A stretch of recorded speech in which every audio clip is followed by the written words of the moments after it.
No scours? Alright, let's go map. Where'd my maps go?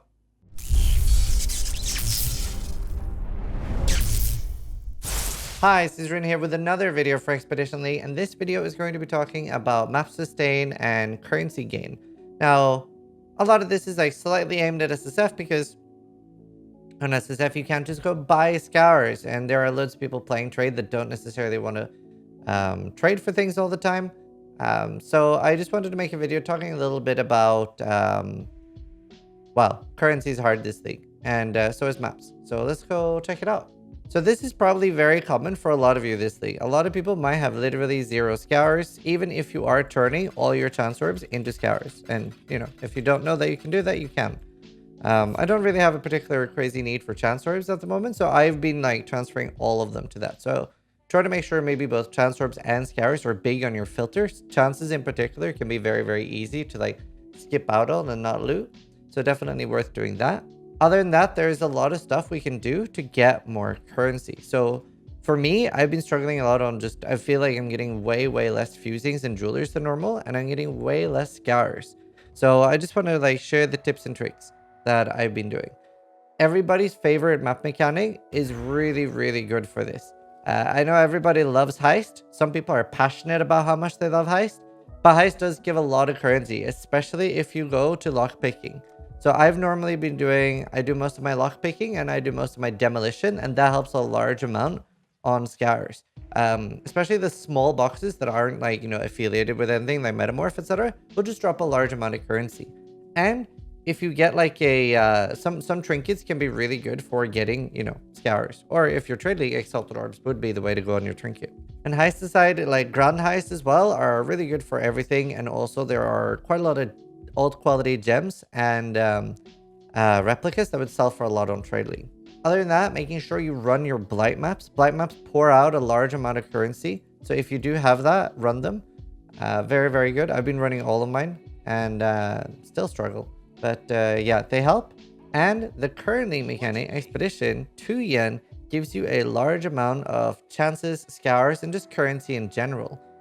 Sometimes he'll sell you Exalted Orbs. Be very careful when haggling for them. I lost both of mine because I tried starting the haggle at like 20 to 40% to try to get him to 60%. And he just insta like, nah, if you're going to be an ass.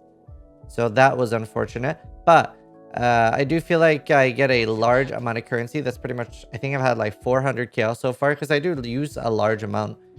And I end up having to use chaos to reroll my map since I'm constantly out of scours. I've got a surprising amount of alterations this league, so I've been pretty good with that, and I haven't crafted too much yet. Regrets as well haven't been an issue. If you are running out of alchemies, remember that you have 2 options. Binding orbs can be used as an alchemy, as long as you aren't using it on something 6-socketed, 5-socketed, or 6-linked, etc. It'll ruin those, but you know, if it's just on maps and stuff, Orb of Binding can be used as an alchemy. Orb of Regrets can be bought from the vendor, like you can switch 1 regret into 1 alchemy, so that's very good as well. Now, I do want to talk about map sustain as well, and some things are really good for both. So obviously, sextanting and, well, chiseling your maps as well, but sextanting your maps, very, very important for sustain. I'm mostly using chisels and sextants on 13+. So whenever I'm on Soul Soften, I obviously don't have an infinite amount of these, but on tier 13 and especially tier 16 maps, always make sure that they're chiseled and sextanted. Another thing that is really good, and I try to save this until I am a tier 16 maps because I really want to run tier 16 temples. I don't want to run too many early ones. But running Alva at tier 16 maps and getting like the currency room is really, really good. And this can also be a good way to get base types because if you get the temple upgrade room to level 3, higher item level items drop from your temple. So very, very good SSF thing, and definitely something you want to utilize this league, particularly for both map drops and for currency drops.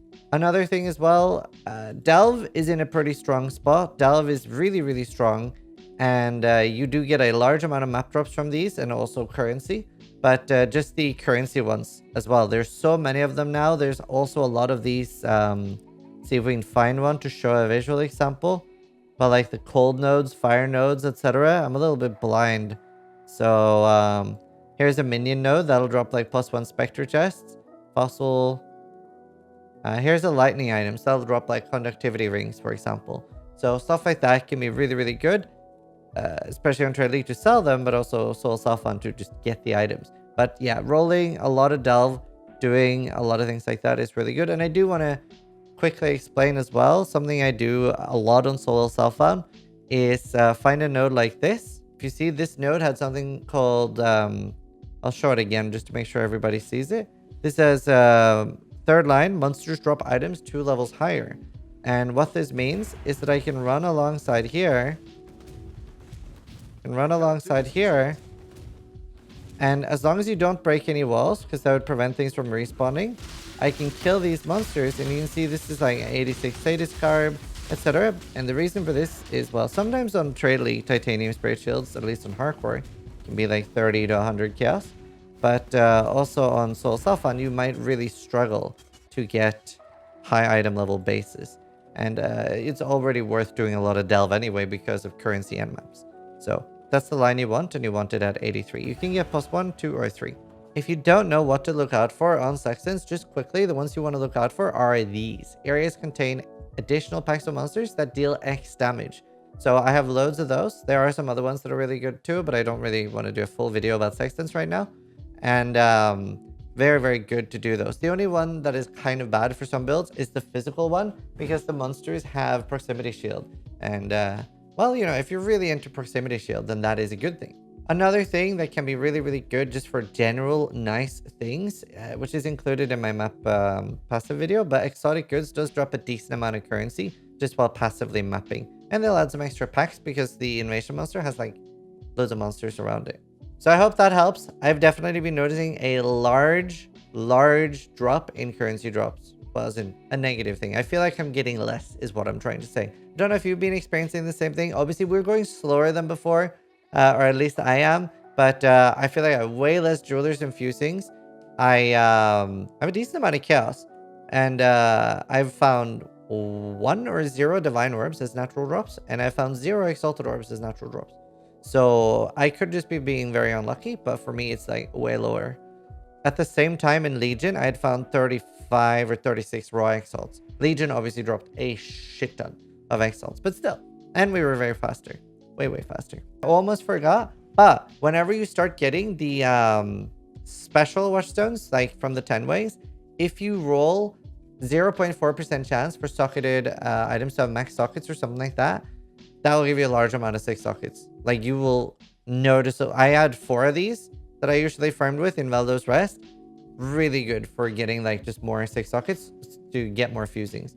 Because I'm very low on them and I haven't 6-linked this league yet. It's the worst I've ever not 6-linked. But yeah, either way, just wanted to make a quick video with explaining some stuff. And I hope it helps you guys if you are struggling and stuff. And yeah, you can drop by stream as well and ask questions. But sub if you liked the video.